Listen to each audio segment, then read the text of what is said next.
Donc, salle d'injection, local d'injection, salle de consommation de drogue à moindre risque sont des expressions qu'on pourrait qualifier de politiquement correctes pour désigner ce qu'on appelle, nous, aujourd'hui, couramment, et qui est beaucoup plus parlant, une salle de shoot.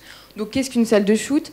C'est tout simplement un local, un lieu où des toxicomanes qui s'injectent leur drogue par voie intraveineuse pourront venir pratiquer leurs injections dans des bonnes conditions d'hygiène, des bonnes conditions sanitaires. Ce sont aussi des lieux où ces toxicomanes pourront échanger des seringues, mais des lieux dans lesquels on ne fournit pas la drogue aux personnes en état de dépendance. Donc il faut savoir que plusieurs pays d'Europe sont déjà dotés de ce type de salles, notamment l'Espagne, les Pays-Bas, la Suisse, l'Allemagne et le Portugal. Donc en France, c'est Marisol Touraine, donc ministre des Affaires sociales et de la Santé, donc qui a fait connaître son intention de mettre en place ce type de salle. Il était donc prévu que la première salle de shoot voit le jour à Paris. Toutefois, donc, le Conseil d'État, le mardi 8 octobre 2013, a émis donc, un avis négatif, un avis consultatif, certes, mais qui a quand même un fort impact. Donc, en effet, le Conseil d'État estime que l'ouverture de ces salles serait contraire à une loi de 1970 sur l'usage de stupéfiants. Et donc, il a conseillé au gouvernement, je cite, d'inscrire dans la loi le principe de ce dispositif pour plus de garanties juridiques. Malgré cela, donc, Marisol Touraine a confirmé son intention de mettre en place un projet de loi afin de sécuriser juridiquement l'ouverture de ces salles de shoot. Comment réagir si ce n'est s'indigner par rapport à la mise en place de ces salles, et s'indigner pour plusieurs raisons. Avant tout, il faut savoir qu'une loi, comme le Conseil d'État l'a rappelé, une loi de 1970 prohibe l'usage de stupéfiants. Et donc, dès lors, a fortiori, ouvrir ce type de salle de shoot et donc instaurer une tolérance envers l'usage de stupéfiants viole purement et simplement cette loi. Donc, par l'ouverture de ces salles de shoot, donc on autorisera la consommation de drogue et par ricochet le narcotrafic et tout autre type de trafic qui est lié. Trafic d'armes, trafic d'êtres humains et toute autre forme de réseau de malfaiteurs. On peut d'ailleurs se demander, dans un pays où on cherche à lutter contre la délinquance, pourquoi mettre en place ce type de mesures, car elles auront forcément comme impact d'augmenter la délinquance. Donc cette mesure peut paraître incohérente car on peut se demander comment, dans un État où on prohibe l'usage de stupéfiants et on lutte contre le narcotrafic, on peut donc mettre en place ce type de mesure. Ensuite, il faut bien comprendre qu'on occulte une partie du problème parce qu'on est face à un schéma d'offre et de demande. Donc les toxicomanes ont une demande et ce sont les dealers qui y répondent et on ne peut pas occulter cela.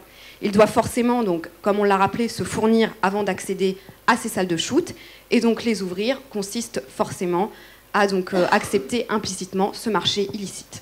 Donc il faut aussi se poser la question de la nécessité de ces salles de shoot, puisqu'il faut savoir qu'en France, on a déjà tout un dispositif de prise en charge et de suivi des personnes dépendantes à ces produits stupéfiants. Il faut savoir qu'on a 200 centres de suivi des toxicomanes. On a des centres d'accompagnement, des centres de prévention à l'addictologie. Et ces centres qui sont mis en place depuis maintenant une vingtaine d'années par des gouvernements de gauche comme de droite, ce sont des centres qui ont des résultats plus que probants. Il faut savoir qu'en France, on a vu le nombre de toxicomanes atteints du virus du sida divisé par 4 en 15 ans, ce qui est assez énorme. Et on a le nombre d'overdoses mortelles le plus bas d'Europe, c'est-à-dire qui a été divisé par 5 ces dernières années. Donc ce que je vous dis là, ça doit vous interpeller, puisque je vous ai dit que la France n'avait pas de salle de shoot et certains pays d'Europe ont des salles de shoot. Le pays d'Europe qui a le plus faible chiffre d'overdose mortelle, c'est un pays qui n'a pas encore de salle de shoot. Donc on se pose la question de savoir si vraiment ces salles, dans les autres pays, ont vraiment été efficaces. En plus, il faut savoir que dans le monde, on a entre 80 et 90 salles de shoot à peu près, donc c'est vraiment un tout petit nombre. C'est vraiment un tout petit nombre pour tous les pays qui existent. Donc si vraiment c'était la solution miracle, je pense que plusieurs pays s'en seraient dotés.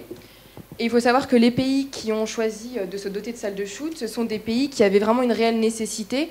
On avait dans ces pays et dans ces villes plus précisément ce qu'on appelle des véritables scènes de drogue ouvertes, c'est-à-dire qu'on avait dans des lieux publics des toxicomanes qui clairement se piquaient à la vue de tout le monde, donc des passants, etc. Je ne crois pas qu'en France, on puisse encore assister à ce genre de choses. Personnellement, en me baladant dans la rue, je ne suis jamais tombée sur un toxicomane qui se piquait, par exemple, devant la fac. Je ne pense pas que le besoin en France des salles de shoot soit réel. Donc, à travers notre réflexion, donc d'autres choses nous ont frappés, et notamment, on a été amené à se poser un certain nombre de questions que vous pouvez vous-même vous poser et que je vais vous poser. Vivriez-vous à proximité d'une salle de shoot ? Aimeriez-vous que vos enfants, à la sortie de l'école, croisent un toxicomane sortant d'une de ces salles ? Si vous faisiez un investissement dans un quartier et du jour au lendemain, on vous disait qu'on allait y implanter une salle de shoot, quelle serait votre réaction ? La colère, une indignation, peut-être même la peur ? À ce propos, donc, je vais vous reporter le témoignage d'une habitante d'un quartier où devait être implantée une de ces salles de shoot. Donc, cette jeune femme s'offusquait à juste titre et déclarait, je cite, « Imaginez que je sorte avec une poussette et mes 3 enfants et que je trouve une rue pleine de drogués. Si je suis agressée, qui va me protéger ?» Alors certes, cette idée de créer des salles de shoot peut paraître bonne pour des raisons sanitaires, mais nous pensons qu'il faut pousser la réflexion plus loin.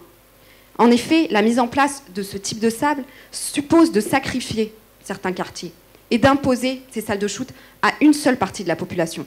Il est clair que ces salles de shoot ne seront pas mises en place dans les beaux quartiers. Et c'est là le problème. Est-ce égalitaire ? Je ne le pense pas. Le principal risque de la création donc, de ces salles de shoot est le regroupement dans un seul et même quartier de ces individus pouvant être dangereux, voire imprévisibles. À ce propos, est-il nécessaire de rappeler l'effet et l'impact que peut avoir des drogues donc, sur des individus ? Violence, schizophrénie. Des hommes, des femmes dans des états seconds seraient laissés dans les rues après s'être drogués. Donc, avec les salles de shoot, il y aurait réellement un phénomène de convergence des toxicomanes dans un seul et même lieu, ce qui augmenterait considérablement les risques. Cette situation peut donc rapidement engendrer des débordements qui peuvent s'avérer incontrôlables. Donc on a un autre problème majeur avec ces salles de shoot, c'est que si on s'intéresse un peu de plus près à ce que le gouvernement prévoyait, l'accès à ces salles est anonyme. Ça veut dire que si vous vous présentez devant une salle de shoot pour aller clairement vous piquer, on ne peut pas vous demander vos papiers, votre nom, votre âge.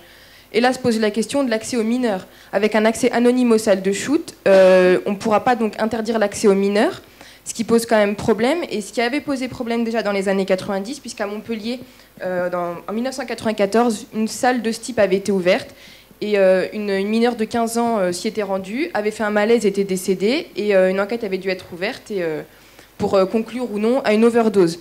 Sachant que les mineurs, donc des adolescents, qui peuvent ne pas avoir réfléchi comme nous aujourd'hui sur le sujet, avec un esprit réducteur, peuvent se dire autoriser une salle de shoot, c'est peut-être même banaliser ou autoriser la consommation de stupéfiants, et c'est leur donner un moyen, un accès plutôt facilité à la drogue, et ils peuvent voir ça comme une certaine incitation.